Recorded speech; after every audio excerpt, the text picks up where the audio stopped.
आज कुछ मुख्तलिफ हुआ। मैं एंग्जाइटी से नहीं लदा। मैंने उससे भागने की कोशिश नहीं की। मैंने अपने आप को डिस्ट्रैक्ट भी नहीं किया।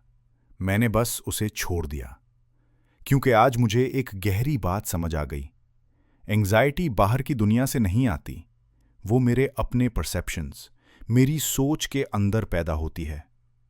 काफ़ी अरसे तक मैं ये समझता रहा कि एंग्जाइटी सिचुएशंस की वजह से होती है, लोगों की वजह से होती है, फ्यूचर की वजह से होती है, उन चीज़ों की वजह से होती है जो मेरे कंट्रोल में नहीं। लेकिन आज मैं रुक गया और मैंने अपने आप से एक सिंपल सवाल पूछा। ये एंग्जाइटी असल में आ कहाँ से रही है? न बाहर से, न हालात से, बल्कि मेरी अपनी कहानियों से जो मैं अपने जहन में बना रहा था। जहन बहुत पावरफुल होता है।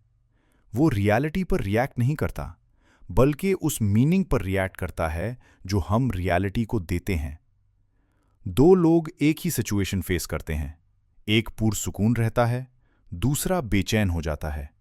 फर्क कहाँ होता है? एंग्जाइटी वाकया में नहीं होती, वो उस सोच में होती है जो हम वाकया के बारे में रखते हैं।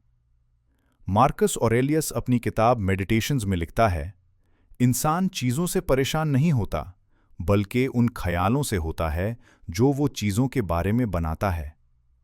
जब ये बात मुझे वाज़े हुई, कुछ अंदर ही अंदर बदल गया। मुझे एहसास हुआ कि एंग्जाइटी मेरी दुश्मन नहीं, वो एक सिग्नल है जो मुझे बता रही थी कि मेरी परसेप्शन कहीं गलत हो रही है। इसलिए एंग्जाइटी से भागने के बजाय मैंने उसे देखा। मैंने पूछा, मैं क्या अज्यूम कर रहा हूं? मैं किस चीज से डर रहा हूं जो अभी हुई ही नहीं? मैं कौन सी कहानी पर यकीन कर रहा हूं? और धीरे धीरे एंग्जाइटी की पकड़ कम होती गई। इसलिए नहीं कि दुनिया बदल गई, बल्कि इसलिए कि मेरी सोच का रिश्ता बदल गया। ये जरूरी नहीं कि एंग्जाइटी दोबारा कभी आए ही ना, वो आ सकती है।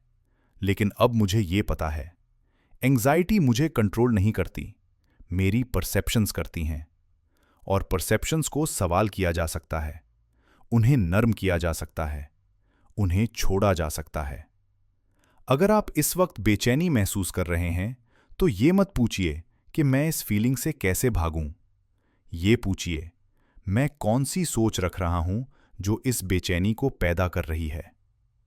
अवेयरनेस ताकत है, वाजाहत आज़ादी है। आज मैं एंग्जाइटी से नहीं भागा, मैंने उसे छोड़ दिया।